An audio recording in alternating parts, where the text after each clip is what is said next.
Hello YouTube chess lovers and my friends, this is Gunjan here. Now if you don't know how to play against the Scandinavian defense, or you might having some problems from some of its modern variations, then you came at the right place, because in today's video I'm going to show you how to get an advantageous position against most of the Scandinavian defense lines. Now the line which I'm going to recommend in this video are played, adopted and favored by some of the world's top grandmasters. And the good thing from the white perspective is, against all the Scandinavian defense move orders, our plan of campaign are pretty much similar. So join with me and learn how to defuse the Scandinavian defense. Now after white plays e4, Scandinavian defense move order start with the move d5, and here I recommend you should certainly capture this pawn. And here you can see I have highlighted by the arrows, black has a few options, but among those the only two options which are good are knight to f6 and queen cross d5. But before going into the main moves, let's deal some of the gambit ideas by black. So first move is black can try this tricky gambit, which is e6. Well, against this white has a very fantastic reply, which is bishop to b5 check. And now you can see black has two good options over here. If black plays c6, then the very simple will be d cross c6, and after, let's say, pawn captures or the knight captures. Let's say in one of my game my opponent captured with the knight, but after I played knight to f3, you can see not only white is a clear pawn up, but white is not also lagging behind in development. In the next move, white will castle on the king side, and in the whole game white will remain a pawn up. So I don't understand what logic behind giving up the pawn like this. So that is c6. Now the most logical reply looks like bishop to d7, but here there is a nasty trap exists for the white, so please watch out for this one. And here white has a cunning move, which is d cross e6. If the f cross e6, then the black pawn structure will be ragged, so the most logical reply looks like bishop cross bishop. But afterwards white has a very simple reply, which is e cross f7, and after king cross f7 white has this lethal check which will regain the piece. And please note, at this position white will be a clear 2 pawns up, as well as black has lost the castle right. That is about e6. Now here black can also try the another gambit idea, which is the c6 move. Here white should certainly capture this pawn, and after knight to c6, my simple recommendation is you just carry out your normal piece development. So for example, you can play knight to f3. Against one of my game, my opponent responded with bishop to f5. Afterwards I played bishop to c4, and after e6 I played knight to c3, and some of the moves are like this. So he played knight to f6, I played castle on the king side, and after bishop to c5 I simply played d3, and after he castle on the king side I played bishop to f4. What's going on? Nothing special. Both sides are pretty much equal. The only drawback black is having is he is a clear pawn down, and if you play accurately from here onwards, you can easily convert this sort of games into the winning game. So that is about e6 and c6. Let's start with some of the main moves of the Scandinavian defense, and the first move I want to consider is knight to f6, which is known as modern Scandinavian defense. Here there are few tricks and traps exist which you need to watch out. If you meet this position first time, then you are likely to play this move, which is c4. It looks very logical because it's protecting the pawn, and what's wrong with this? But the idea is now black can launch a vicious gambits, and that can be proved very, very dangerous. For example, black can try e6, which is known as Icelandic gambit, and now if white capture this pawn, black will certainly recapture with the bishop, and I certainly believe that black has enough compensation for one pawn, because it has a tremendous piece development, and there are some nasty theories exist for these lines. So altogether I'm suggesting you that you completely avoid this. Also there is a second gambit idea, which is the c6, and here also if you capture this pawn, black will capture with the knight, and again black has a tremendous piece development. So please avoid all this nonsense. Also, if you play here the simple looking move d4, then black can try another tricky move, which is bishop to g4, and this is known as Jadul Gambit, and there is a long theory exists for this line. So rather facing these sorts of variations where black knows their stuff very well and white is fighting for the initiative, what I recommend here is you follow the simple step which I'm going to recommend in this video, which start with the move bishop to e2. Now bishop to e2 has a simple idea. First of all, it's stopping bishop to g4, and after knight cross d5, you stop that knight coming to the f4 by playing d4. And let me reveal the white structure at this point. So what white is aiming for in the most of the scenario is white will play knight to f3 followed by castle on the king side, and then drive this knight with the move c4. Let's say this knight go to the b6, and now this bishop can go to either e3, f4 or g5 depending on the circumstances.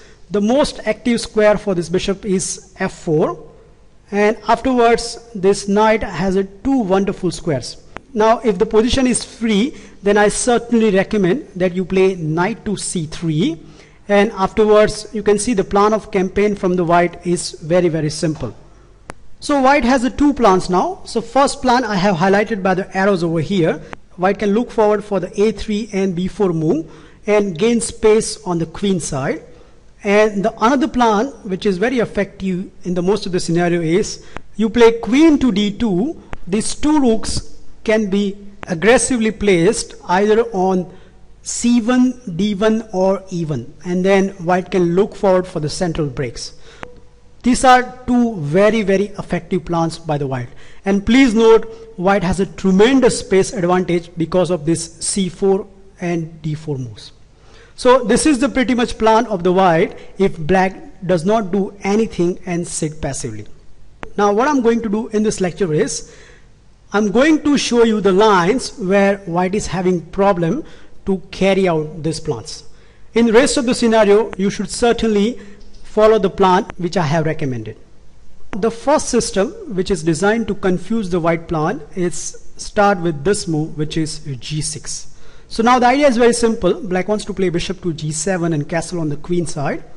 Here I recommend that instead of normal knight to f3, you immediately kick that knight, and after knight go to the b6, now you play knight to c3.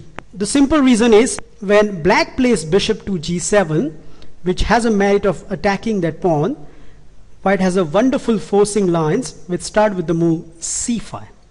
Knight to d7 is a bit passive, so most of the time your opponent is going to play knight to d5, and here you play bishop to c4.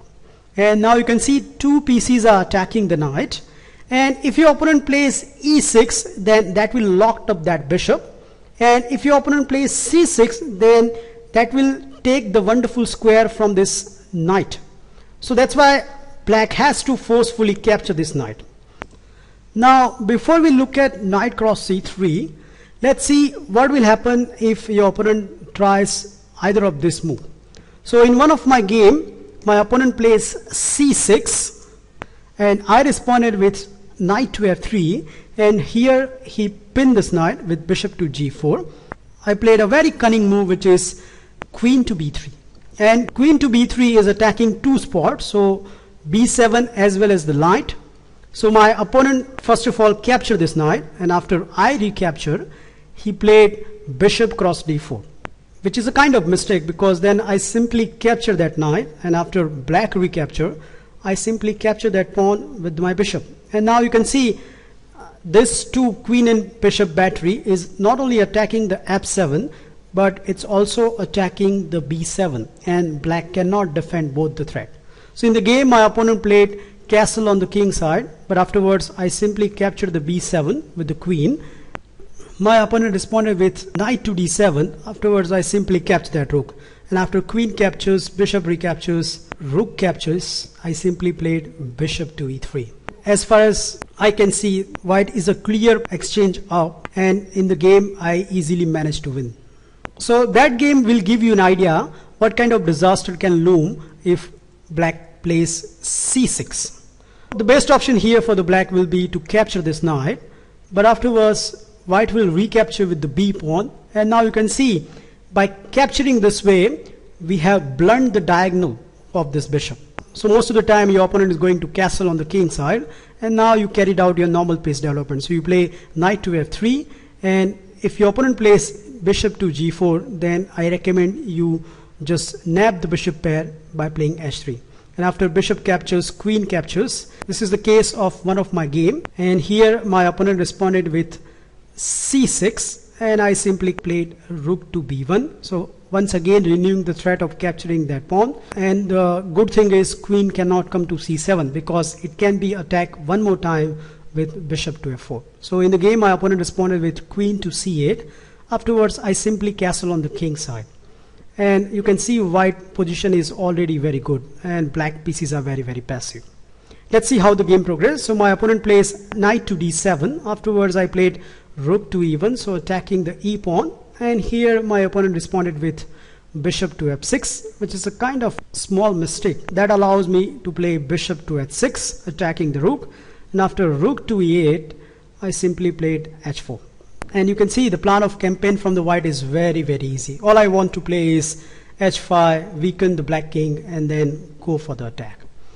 Here my opponent knows that h5 is coming, and somehow he was frustrated about his position, so he played this hilarious move, which is e5.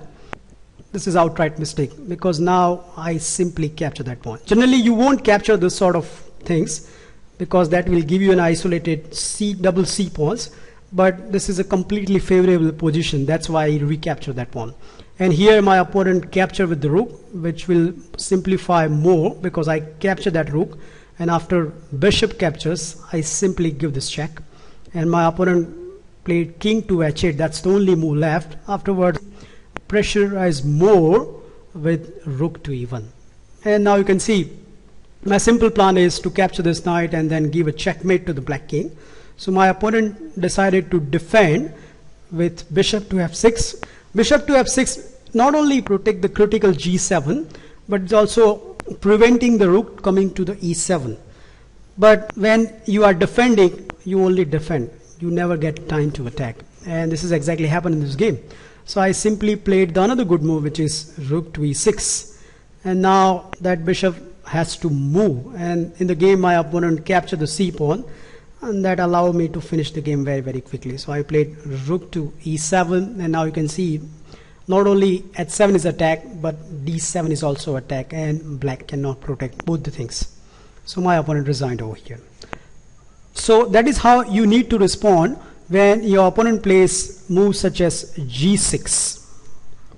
Now there is another plan by the black which has been recommended by Andrew Martin in his video about the modern Scandinavian. Andrew recommended that black should play bishop to f5, and the recommended plan by him was something like this. So black wants to play e6 followed by the bishop to e7, then castle on the king side, and then quickly go for the move c5. So this is the pretty much recommended plan by the Andrew. Well, against this what I recommend is after bishop to f5 you play knight to f3, and after black plays e6 you play castle on the king side, and after bishop to e7 you play a slightly cunning move, which is a3. After black castle on the king side, now you play c4. So you can see the first merit of the a3 is this knight cannot go to the b4, so that means this knight has to go to the b6, and afterwards you just carry out your normal piece development with knight to c3. Now as per the plan recommended, if black plays c5 now, then the very simple will be you are going to capture that one, and which attacks the knight. Now here in this position, whether the queen exchange or not, but the resulting position is very favorable to the white. So for example, in one of my game my opponent captured this pawn with the bishop, and that allowed me to gain space on the queen side with the move b4. And now after bishop to e7 I simply avoid the queen exchange with queen to b3, and after knight to c6 I played rook to d1, and that has a merit of attacking the queen. So my opponent plays queen to c7. Afterwards I simply played c5, attacking the knight, and now the knight has to passively retrieve to the d7. Afterwards carry on with my initiative with knight to b5, once again attacking the queen, and after queen to c8 I simply played knight to d6. Look at that knight, it's so wonderfully placed, and black has no option to remove that knight. So in the game my opponent captured that knight. Afterwards I played c cross d6, and now that pawn is a big passer.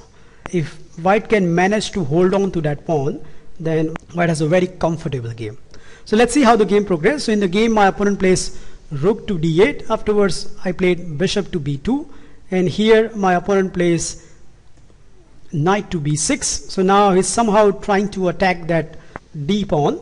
I just simply played rook to c1. So now I have a concrete threat of playing b5, which my opponent avoided with a6.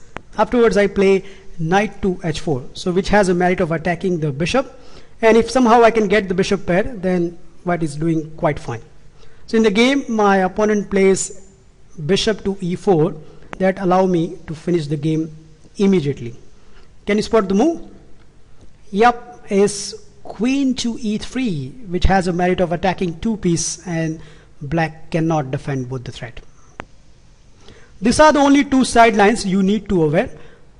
Amongst the rest, the plan which I have recommended in the starting of the video, you can comfortably follow the plan, and I'll give you guarantee you get a very comfortable and advantageous position as a white.